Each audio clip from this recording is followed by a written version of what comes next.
Բարև ձեզ հարգելի հայրենակիցներ, ես Մարատ Հակոբյանն եմ Կիևից։ Այսօր Ուկրաինա-Ռուսաստանի լայնածավալ ներխուժման 1188-րդ օրն է, ձեզ համար կարճ, բայց կարևոր եթեր եմ պատրաստել։ Ռուսաստանը կրկին հրթիռներով եւ շահեդ դրոններով հարձակվել է Ուկրաինայի 6 մարզերի վրա, կան զոհեր եւ ավերածություններ, այս մասին ավելի ուշ կպատմեմ, չմոռանալով ուկրաինական դրոնների նպատակային կարևոր հարվածների մասին Ռուսաստանի տարածքում։ Երրորդ օրն է, ինչ Պուտինը շարունակում է փորձել մեզ զարմացնել անընդմեջ օդային հարձակումներով, մինչդեռ բարի դրոնները վառեմ-մարեմ են խաղում ռուսական օդանավակայանների հետ, մեր մանկության տանգո ֆիլմը հիշեցնելով։ Հիշում եք, չէ՞, ինչպես էր ասում, վառեմ-մարեմ, այդպես հիմա ռուսական օդանավակայաններն են։ Հենց փորձում են աշխատել, նորից ստիպված են լինում կանգ առնել։ Քանի որ մեզ պուտինիստներ են լսում, իսկ իրենք հասկանալու հետ խնդիր ունեն, ասեմ, որ վառեմ-մարեմը դա դրվագ է հայկական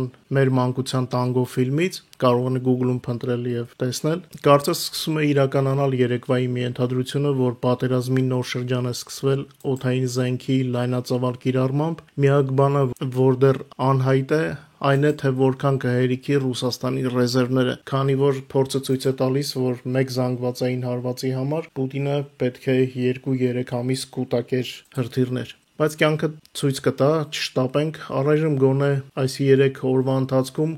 ունենք այն պատկերը, որը արձանագրում ենք։ Արդեն երրորդ օրն է, ինչ ռուս ագրեսորները Ուկրաինայի դեմ բալիստիկ եւ թեւավոր հրթիռներ են օգտագործում, ինչպես նաեւ ավելի զանգվածային շահեդ դրոններ, մինչդեռ մեր կողմը հեռահար դրոններով խոցում է ռուսական թիկունքում գտնվող ռազմական թիրախները։ Եթե ուկրաինական կողմը կոնվենցիոնալ պատերազմի բոլոր օրենքների համաձայն միայն ռազմական թիրախներ է խոցում, իսկ Ռուսաստանը փորձում է առավելագույն վրեժ լուծել եւ անհարմարություններ պատճառել Ուկրաինայի սովորական քաղաքացիներին, քանի որ Պուտինի ռեժիմի համար կարևորը Երևանն է, այլ ոչ թե լինելը։ Այդ պատճառով նրանք հարվածում են քաղաքացիական թիրախներին, հույս ունենալով, որ դա ավելի մեծ արձագանք կունենա եւ թերուս խավերի համար հզոր Ռուսաստանի լեգենդը կպահպանվի եւ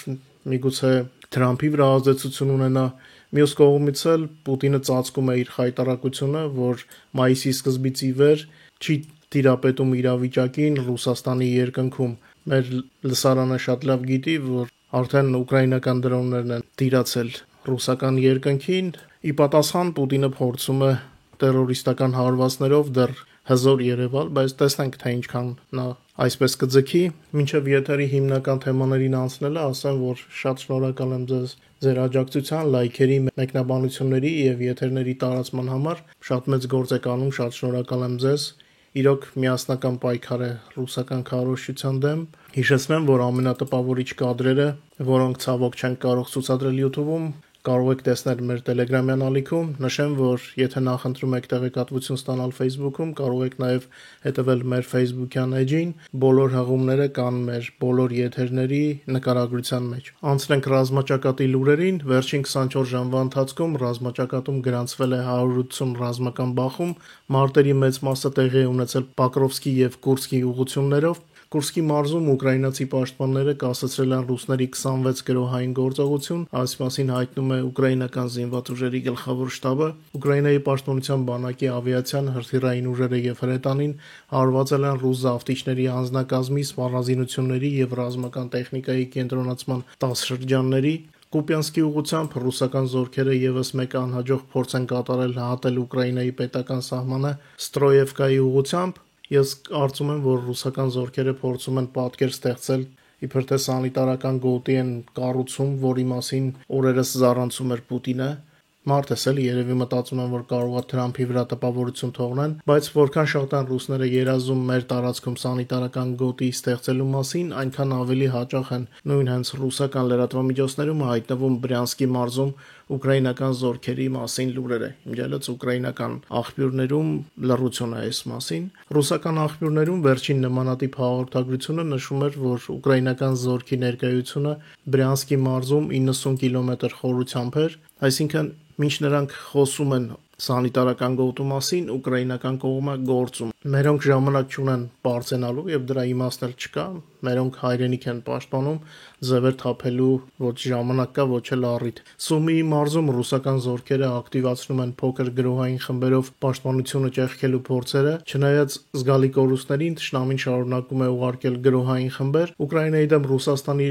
լայնածավալ ագրեսիայի սկզբից ի վեր ուկրաինական տարածքում ռուսական զորքերի ընդհանուր մարտական կորուստները կազմել են մոտ 981,850 զավթիչ, եւս 1000 զավթիչ է ավելացել վերջին 24 ժամվա ընթացքում։ Բացի այդ, անցած 24 ժամում ոչնչացվել է օկուպանտների 475 միավոր տեխնիկա եւ սպառազինություն։ Հիշեցնեմ, որ սա Ուկրաինայի գլխավոր շտաբի տվյալներն են։ Վաղուց է ինչ ռուսական տեխնիկայի նման մասշտաբային ոչնչացում չի եղել։ Սա պարզապես ջարդ է։ Ընդհանուր պատկերն այն է, որ որքան մեծ է թշնամու ուժերի թիվը, որոնք փորձում են հարձակվել մեր վրա, այնքան ավելի շատ են նրանք կորցնում տեխնիկա եւ անձնակազմ։ Միջայլոց ասեմ, որ այս թվերի մեջ չկա Կուրսկի մարզի ռուսների կորուստները։ Գիտեք, որ բարբերաբար առանձին հայտարարվում է, այսինքն եթե գումարենք Ուկրաինայի տարածքում ռուսների կորուստներին, վաղուց արդեն 1 միլիոնը անցել է, բայց քանի որ Ուկրաինայի գենշտաբը առանձին է հաշվում, մենք էլ ենք առանձին ներկայացնում ձեզ։ Երկուշաբթի գիշերը ռուս ագրեսորները Ուկրաինայի ուղղությամբ արձակել են 9 թևավոր հրթիռ, հակառակորդը գործի է դրել նաև 355 հարձակողական դրոն, ինչը երկրորդ անընդմեջ բացարձակ ռեկորդն է։ Այս տվյալները հրապարակվել են Ուկրաինայի ռազմաօդային ուժերի կողմից մայիսի 26-ին։ Ռելիզը տեսնում եք ձեր էկրաններին։ Թշնամու այս օդային հարձակումը հետ է մղվել ուկրաինական ավիացիայի, զենիթահրթիռային ուժերի, էլեկտրոնային պայքարի ստորաբաժանումների եւ շարժական քրակային խմբերի կողմից։ Ժամը 11-ի դրությամբ նախնական տվյալներով ուկրաինական ՀՕՊ-ը խոցել է բոլոր 9 Խ-101 թևավոր հրթիռները, չեզոքացրել է թշնամու 288 շահեդ դրոններ, աշխատանքը դեռ շարունակվում էր մեր եթերը պատրաստելու ժամանակ։ Դե ինչպես միշտ ռուսական քարոզչությունը հաղորդում է իբր ոչնչացված ռազմական թիրախների մասին, բայց իրականում նշանառության տակ են խաղաղ ուկրաինացիները։ Ամերիկյան պատերազմի ուսումնասիրության ինստիտուտի փորձագետները կարծում են, որ Պուտինը փորձում է այս կերպ բարոյալքել ուկրաինացիներին, թեև ինձ թվում է, որ թե Պուտինը, թե ամերիկացի փորձագետները լիովին չեն ընկալում, որ եթե պատերազմի սկզբում ուկրաինացիները չեն հուսահատվել կամ հուսալքվել, ապա Պուտինի այս ջանքերը պարզապես ուժեղացնում են թշնամուն արագ հաղթելու մեր ցանկությունը, այլ ոչ թե բարոյալքվելը։ Երևի մեզ իրենց արշինով են չափում եւ սա իրենց ամենամեծ սխալներից է։ Դատելով Ռուսաստանի կողմից արձակված եւ ուկրաինական ՀԱՕՊ-ի կողմից խոցված դրոնների թվերի տարբերությունից պարզ է դառնում, որ 6 տասնյակից ավել դրոններ այնուամենայնիվ ինչ որ կերպ հասել են իրենց նշանակետին, որոնք չնայած այն հանգամանքին, որ դրանք խաղաղ քաղաքացիական են, ռուսները միևնույն է ռազմական են անվանում։ Ռուսական դրոնները, ինչպես եւ նախորդ 2 օրերին, հիմնականում թիրախավորել են խաղաղ բնակիչներին, գրանցվել են հրդեհներ։ Կիև քաղաքում չնայած Զախապին ընկած դրոնի բեկորներին տուժածներ չկան, ինչը չեն կարող ասել այլ ռեգիոնների մասով, չեն դադարում նաեւ Ռուսաստանի հարձակումները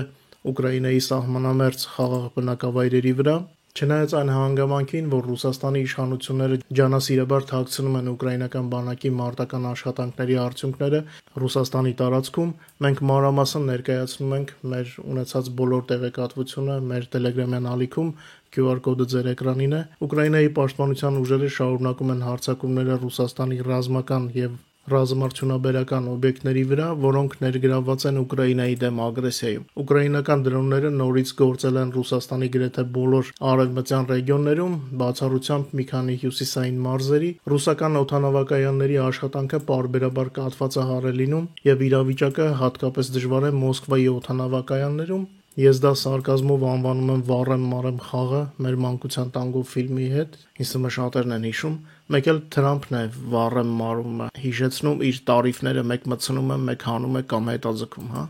Թրամփին դեռ կանդրադառնանք, վերադառնալով բարի դրոնների աշխատանքին Ռուսաստանի տարածքում, ասեմ, որ հարվածներ են եղել Ռուսաստանի մասնավորապես Թաթարստանում գործարանի վրա, որտեղ արտադրվում են շահեդներ, սա հայտնում են հենց ռուսական լրատվամիջոցները, խոսքը Ելաբուգայում գործող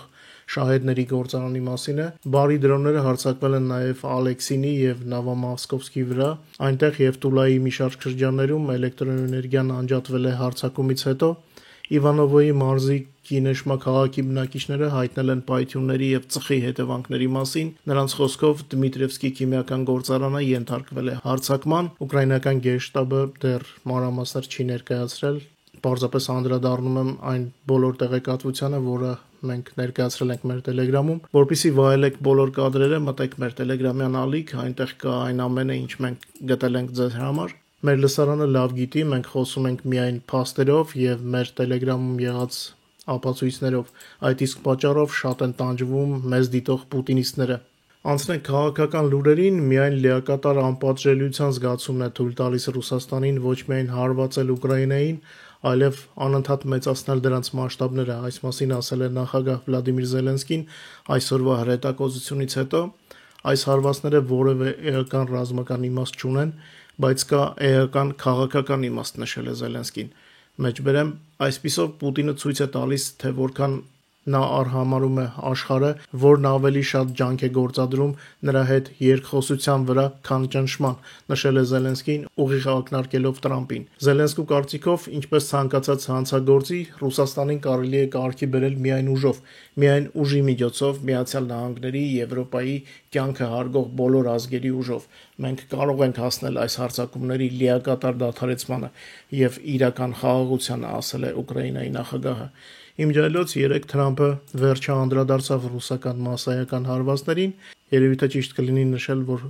խաղաղ բնակչությանը հասցված մասսայական հարվածներին, Սպիտակ տան ղեկավարը հայտարարել է, որ Պուտինը լիովին կորցրել է խելքը։ Նրան նաև դուր չի գալիս Զելենսկու խոսելաձևը։ Թրամփը նոր հայտարարություն է տարածել Ուկրաինայի վրա վերջին հարձակումների վերաբերյալ, սակայն այս անգամ բացի ռուս բռնապետ Վլադիմիր Պուտինից, նա քննադատեց նաև Ուկրաինայի նախագահ Վլադիմիր Զելենսկին։ Թրամփը հիշեցրել է, որ միշտ լավ հարաբերություններ է ունեցել Պուտինի հետ, բայց հիմա նա լիովին խելագարվել է, ասել է Թրամփը։ Միևնույն ժամանակ նա իբր հավասարակշռեց Պուտինին ուղղված իր քննադատությունը, գրառման երկրորդ մասը նվիրելով Զելենսկուն քննադատությանը։ Մեջբերեմ, Թրամփի խոսքը, բացի այդ, նախագահ Զելենսկին իր երկրին ոչ մի օգուտ չի տալիս։ Այսպես խոսելով, նշել է Թրամփը, հավելելով, նրա ասած ամեն ինչ խնդիրներ է ստեղծում, ինձ դա դուր չի գալիս եւ կցանկանայի, որ նա դադարեր, ասել է Թրամփը, առանց մանրամասնելու, թե կոնկրետ ինչ է նկատի ունի։ Դե Թրամփը իր անպատասխանատու հայտարարությունները ինչպես կարող է հիմնավորել, պարզապես փորձել է, ինչպես ժողովուրդն ասում, բզել Զելենսկուն իրեն Թրամփին տեղը դնելու համար։ Դե գիտեք, Զելենսկին չի ընկրկում Թրամփին բզելուց, երբ պետք է յուղել յուղում է, բայց առիթ լինելուց ճշմարտությունը Զելենսկին ասում է։ Մի քիչ ժողովրդական բառերով համեմեցի պաշտոնական տեքստը։ Թրամփն իր գրառումը ավարտել է ավանդական հայտարարությամբ, որ այս պատերազմը երբեք չէր լինի, եթե նա նախագահ լիներ։ Ինձ թվում է նրա մոտ կոմպլեքս է, ձևավորվել, որ ինքը չկարողացավ երկու անգամ անընդմեջ նախագահ ընտրվի ու անընդհատ ինչ որ այս կոմպլեքսի դրսևորումներն ենք տեսնում։ Ինձ թվում է, որ Զելենսկիին հիշատակեց Թրամփը ոչ միայն հավասարակշռության համար, Թրամփը նաև ուզում է ազատվել Պուտինի վարկագծի համար պատասխանատվությունից, քանի որ հենց Թրամփն էր, որ իր զրույցներով Պուտինին հույս տվեց, որ նա ինչ որ մեկն է, իսկ Պուտինը ոչինչ անել չգիտի, բացի նրանից, ինչ արել է մինչ հիմա։ Սա բավարար է Ռուսաստանի եւ այլ երկրների կիսագրագետ բնակչության համար, ովքեր ավելի շատ կենտրոնանում են Պուտինի ահաբեկչական հարձակումների վրա, քան այն փաստերի վրա, որ Ռուսաստանը այլևս առաջվանը չէ եւ նույնիսկ Ռուսաստանի եվրոպական մասում երկինքը արդեն ուկրաինական տիրապետության տակ է։ Թրամփը փորձում է արդարանալ, նա լավ է հասկանում, որ Պուտինի նոր հարձակումների կնքահայրը իր պոպուլիստական քաղաքականությունն ու կեղծ խաղաղարարությունն է։ Թրամփը Պուտինին միայն ավելորդ հույս է տալիս եւ օգնում է ժամանակ շահել։ Եվ Պուտինը ժամանակ չի կորցնում։ Օրինակ Ռուսաստանը Հյուսիսային Կորեայից գնել է 6 միլիոն հրետանային արկ։ Իհարկե այս արկերը նույն որակի չեն, ինչ արևմտյանը, բայց դրանք զենքեր են։ Մինչև արևմուտքը 1 կամ 2 միլիոն արկ է կարողանում ճարել Ուկրաինայի համար, նույն Թրամփի տված հնարավորությունից օգտվում է Պուտինը եւ ավելի մեծ քանակությամբ արկեր է գնում։ Դե գիտեք, Պուտինը չի կարողանում արտադրել մեծ քանակությամբ, այդ իսկ պատճառով 70%-ից ավել սպառազինությունը ներկրում է այլ դիկտատորական ռեժիմներից։ Արդեն խոսել եմ այս մասին, եւ եթե չլիներ ուկրաինական արտադրությունը, ապա ռուսները կարող էին մեծ առավելություն ունենալ մեր հանդեպ, բայց քանի որ մենք արտադրում ենք զինամթերք եւ ռազմաճակատում օգտագործվող մեր կողմից օգտագործվող զինատեսակների 70%-ը արդեն ուկրաինական արտադրության են, այնպես որ ինչքան էլ Պուտինը ցանկանա կամ Պուտինն ու Թրամփը ցանկանան ձգձգել ժամանակը, միևնույնն է վերջը գալու է։ Պուտինի ռեժիմի վերջի մասին եմ ասում։ Իսկ ես չէի ուզենա շատ երկարացնել այսօրվա մեր եթերը, ձեզ լավ երեկո եմ մաղթում, մինչ նոր հանդիպում, լավ եղեք, կհանդիպենք։